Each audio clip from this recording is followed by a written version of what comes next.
રાજકોટ જિલ્લાના ધોરાજી તાલુકા ખાતે કોંગ્રેસ દ્વારા તાત્કાલિક ધોરણે ખેડૂતોને થયેલા માવઠાને કારણે નુકસાન અંગે સહાય ચૂકવવાની માંગ સાથે ધરણા કાર્યક્રમ યોજાયો હતો અને જે બાદ પ્રાંત અધિકારીને આવેદનપત્ર આપવામાં આવ્યું હતું।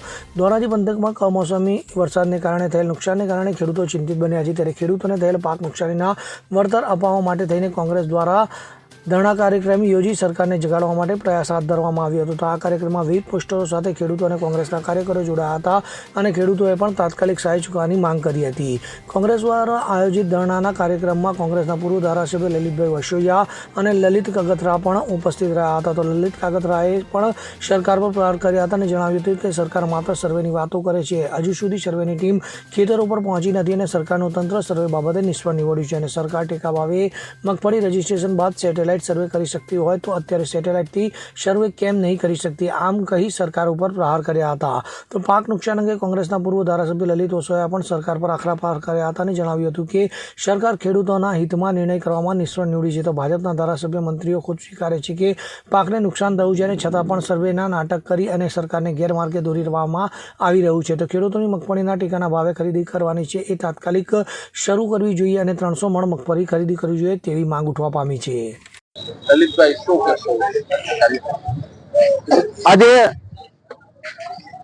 ધોરાજી આઝાદ ચોકની અંદર કોંગ્રેસ પાર્ટી આયોજિત ખેડૂતોના વિવિધ મુદ્દાઓ ઉપર ધરણાનો કાર્યક્રમ અને આવેદનપત્ર દેવાનો કાર્યક્રમ રાખવામાં આવ્યો છે।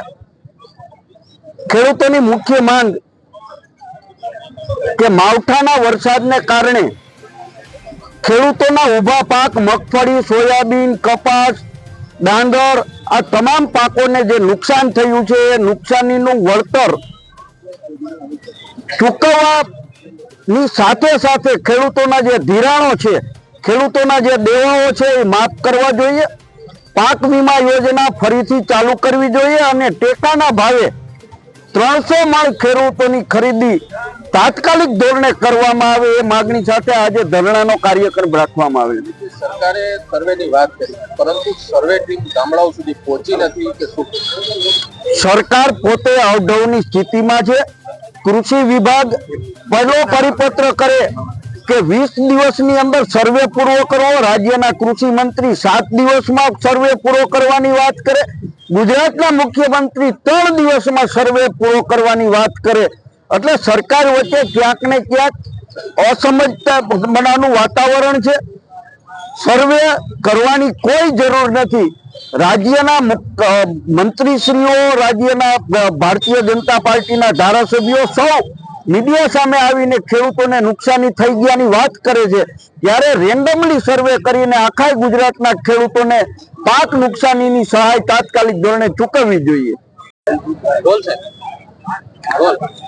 જો આજે ધોરાજી મુકામે ખેડૂતોની આક્રોશ માટે જે રીતે કમોસમી વરસાદ પડવાથી ખેડૂતો પાયમાલ થઈ ગયા છે, ત્યારે સરકારશ્રી પાસે તમામ ખેડૂતો વતી એક જ માગણી છે કે આ સાલનું જે પાક ધિરાણ છે એ સંપૂર્ણ માફ કરવામાં આવે અને તાત્કાલિક ધોરણે સરકારશ્રીને વિનંતી કરવામાં આવે છે કે મગફળીની જે ખરીદી કરવાની છે એ મિનિમમ 300 મણ ખેડૂતોની એક ખાતેદારની ખરીદી કરવામાં આવે, કોઈ પણ જાતના એમાં વાંધા વચકા કાયદા વગર, અને જે રીતે દર વખતે ક્લાઇમેક્સ ચેન્જને હિસાબે માવઠા, વાવાઝોડાના કાયમને માટે ત્રાસ જ્યારે કુદરતી આવી રહ્યો છે, ત્યારે આ ખેડૂતોને બચાવવા માટે કાયમી ધોરણે પાક વીમાની યોજના આવવી જોઈએ એવી ખેડૂતો વતી માગણી છે।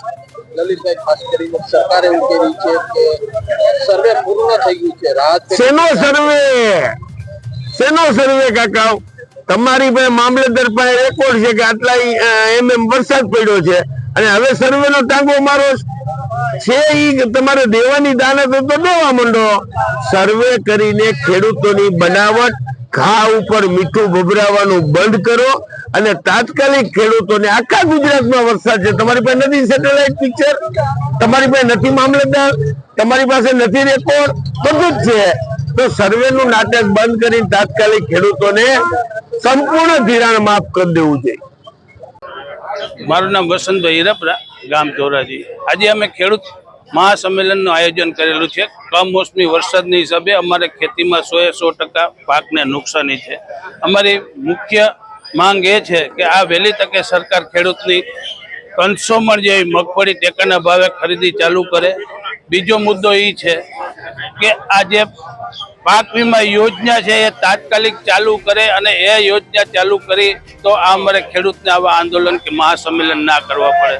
ત્રીજી વસ્તુ એ કે આ વર્ષે અમારે ઢોરને ખાવાનો ચારો પણ નથી વધ્યો, એ પણ બગડી ગયો છે. અને જે અમે ધિરાણ ઉપાડ્યું છે એ સરકાર 100% ધિરાણ માફ કરે.